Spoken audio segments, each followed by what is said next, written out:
Você reconheceria uma garrafa de Coca-Cola no escuro? Aposto que sim. O formato dela é tão único que basta um toque para ver do que se trata. Mas o que pouca gente sabe é que esse design icônico surgiu de uma confusão bem curiosa. Em 1917, a Coca-Cola precisava de uma embalagem nova, inconfundível, para se destacar das suas 153 concorrentes, tais como a Carbo Cola, a Cola Nola, a Tacola e, é claro, a Pepsi Cola. A solução, criar uma garrafa inspirada nas plantas que davam nome ao refrigerante, ou seja, a folha de coca e a noz de cola. O problema é que ninguém sabia como eram essas plantas, e um assistente atrapalhado foi até a biblioteca pesquisar e, sem conhecer muito, trouxe o desenho de um cacau. Os designers confiaram na fonte, e foi assim que a garrafa com curvas inspiradas nem na folha de coca e nem na folha de noz de cola, mas no cacau foi aprovada. Mas por que isso importa? Porque esse erro só virou um ícone, porque alguém foi capaz de reconectar informações de forma inesperada, de transformar um elemento da natureza em uma garrafa única. Essa é uma das habilidades mais incríveis do cérebro: pegar referências de diferentes áreas e combiná-las em algo completamente novo. E essa capacidade não está só na garrafa de Coca-Cola. Algumas das invenções mais usadas no mundo hoje nasceram desse tipo de processo. No início do século XX, uma fábrica de papel higiênico produziu um lote grosso, enrugado, um material que parecia defeituoso, mas alguém olhou para aquilo de outro jeito. E se, em vez de papel higiênico, ele pudesse ser usado para secarmos as mãos? Esse simples ajuste de perspectiva deu origem ao papel toalha, um item que hoje é presente em todas as cozinhas e banheiros. Isso nos mostra uma segunda grande habilidade do cérebro criativo: dar novos usos às soluções já existentes. Em 1928,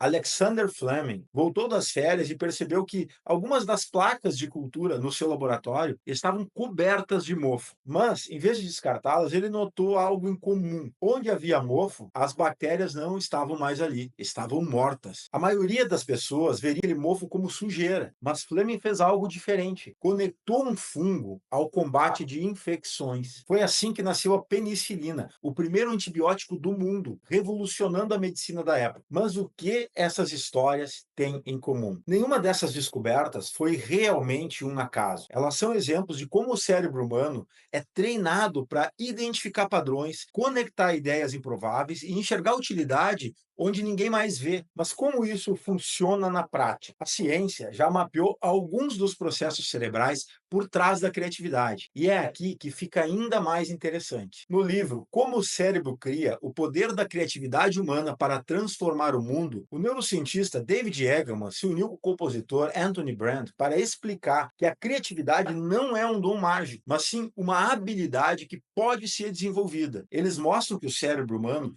opera como um software de inovação, capaz de misturar, de quebrar e adaptar ideias para criar algo novo. E é aqui que eles propõem o método 3Bs. Blending, que é a capacidade de misturar; bending, que é o ato de dobrar ou adaptar; e break, que é o ato de quebrar. Vamos ver como cada um deles aparece nas histórias que nós contamos anteriormente? O primeiro B, blending, misturar, é a capacidade de conectar ideias, conceitos ou referências de áreas muito diferentes. É isso que você faz quando lê um livro, por exemplo. Conecta as novas informações, aquilo que você já conhece, e cria uma síntese, algo novo. É o que aconteceu com a garrafa de Coca-Cola. O designer pegou a forma do cacau, que nada tinha a ver com refrigerante, e aplicou um design em uma embalagem. O resultado foi uma combinação única que se tornou icônica e exclusiva. No seu dia a dia, você pode praticar o blending ao buscar inspirações em áreas fora da sua zona de conforto. Por exemplo, se você trabalha com marketing, estude um pouco de psicologia,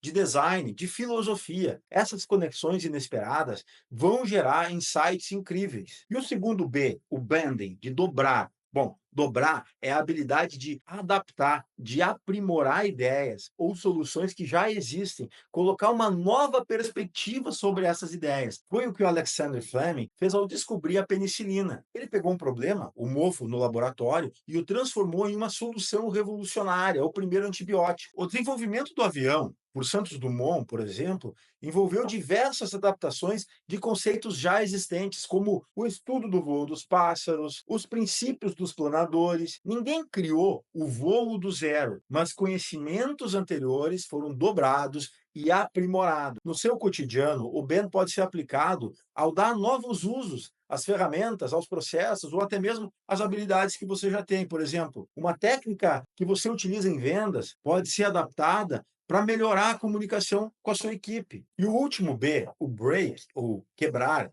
é o processo de desconstruir regras, padrões, estruturas existentes. Foi o que aconteceu com a história do papel toalha. Alguém olhou para um material que parecia defeituoso e questionou seu uso original. Em vez de descartá-lo, ele foi adaptado a uma nova função. Thomas Edison quebrou o conceito original de iluminação a gás, separou parte por parte do processo até encontrar o filamento adequado para a lâmpada elétrica. A solução de fragmentar, de quebrar em partes e remontar com uma nova proposta, ou seja, o break, pode significar questionar processos antigos, repensar produtos já existentes. Pergunte-se: como posso fazer isso de um jeito diferente ou melhor? O que acontece se eu mudar essa regra aqui dentro do jogo? E agora você deve estar se perguntando: como treinar o meu cérebro para os 3Bs? Como colocá-los em prática? E aqui vão algumas dicas baseadas na ciência. A primeira delas é: amplie os seus interesses. Explore áreas fora da sua especialidade. Leia livros, assista documentários, converse com pessoas de outras áreas, viaje. Quanto mais referências você tiver, mais conexões poderá fazer. É o seu repertório criativo